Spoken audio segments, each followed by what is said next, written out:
Hey, this is Grand J from GLN, and today we'll be reviewing Thief for Xbox 360, Xbox One, PS3, PS4, and PC. Thief is a first-person stealth action exploration game created by Eidos Montreal and published by Square Enix. Thief is a reboot of the Thief series and actually the fourth game in the series.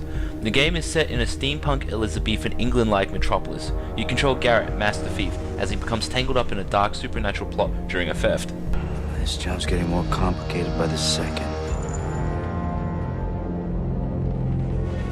Thief plays very much like a mix between Skyrim and Batman Arkham Asylum, with a bit of Assassin's Creed mixed in. The game almost entirely involves you moving from point A to point B in order to steal precious storyline items.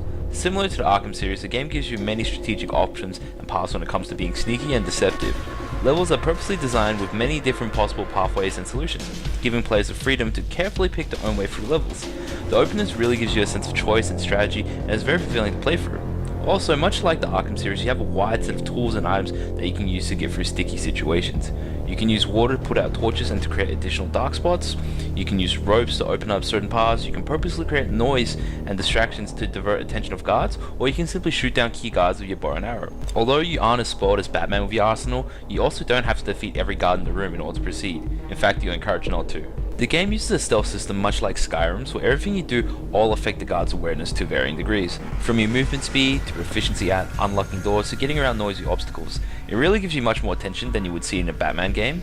Furthermore, you really have to strategically plan your route, as you can't just grapple up to a roof whenever you get found out. It mixes all in with an Assassin's Creed style of climbing and moving around, and you have a great simulation of what it's like to truly be a thief. But unfortunately, thieves treat their profession like work, and so the game feels very much like the same. Most of the game involves you moving from point A to point B while avoiding guards to steal a special item for a client. But aside from key storyline items, most of the things that you steal don't feel very rewarding. Loot is effectively piles of gold that add to your bank account and really have no more significance than that. Even items hidden in secret locations have very little flavor value and make you really wonder, is there more to stealing than just walking up to something and pressing X?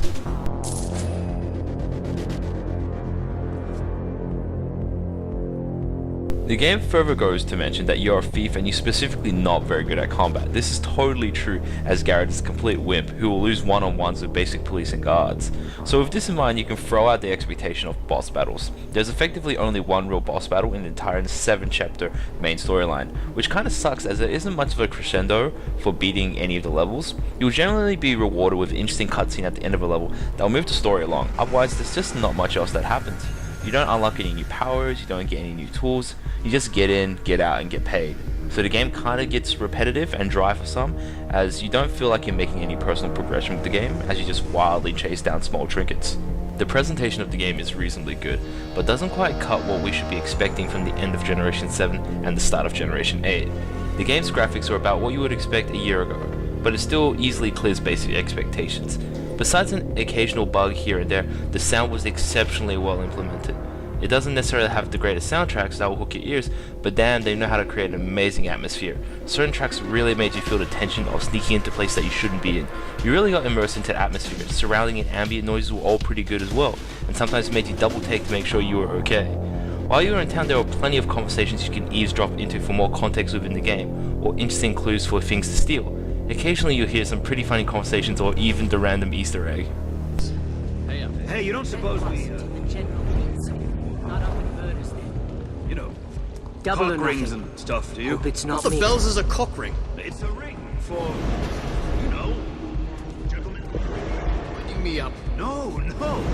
Some people have stuff like that. Well, the rich anyhow. The main storyline mission will take you between 10 to 14 hours depending on your proficiency with the game and how much you like to explore.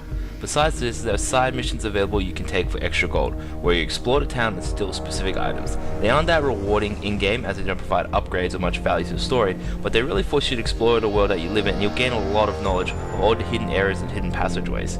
You can walk past a window dozens of times and never realize it leads somewhere until the mission forces you to go there. The game comes with a DLC mission, the bank heist, and it's very likely that more levels will be available in future as DLC, but I personally don't feel very motivated to play the game much more after the main story. The game does offer a bit of replayability for big fans of the game, even allowing you to compare your mission score and giving you a summary of your playstyle, but personally I feel the game is a bit dry to replay.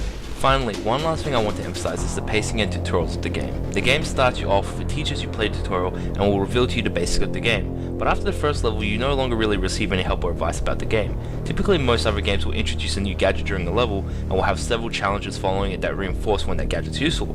Doesn't happen here. You have older gadgets and tools available to buy as soon as you complete the tutorial level. For a large part of the early game you really have no idea how to use the gadgets effectively and will be quite frustrated at your lack of success without them. It's not until you really get a good feel of the game and its mechanics that you really start enjoying yourself. Unfortunately, many players might get turned off pretty easily to begin with, but if you persevere with it, there's a lot you can really appreciate about this game.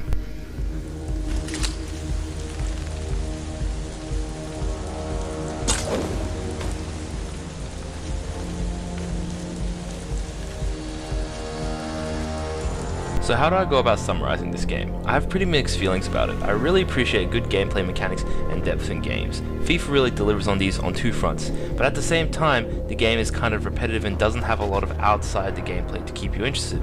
I feel this game is kind of like a Rubik's Cube. There's a lot going on, its depth and complexity is elegantly designed, but for most people it's not that fun, which is its ultimate letdown. But credit to where credit's due, it's a good game, but not for everyone. But then again, a thief's life is not for everyone. If you're looking for a more casual paced action game, then you might want to look somewhere else. But if you enjoy a good challenge with your stealth game, this will definitely be a solid addition to your gaming collection. Maybe Basso was right. It better be the trickster's own gold teeth in a jar inside this thing. This has been Grand J, and we've been reviewing Thief. It's available on Xbox 360, Xbox One, PS3, PS4, and PC. We hope you enjoyed this video. Please feel free to like and subscribe, and I'll catch you later. Bye! Sounds about right.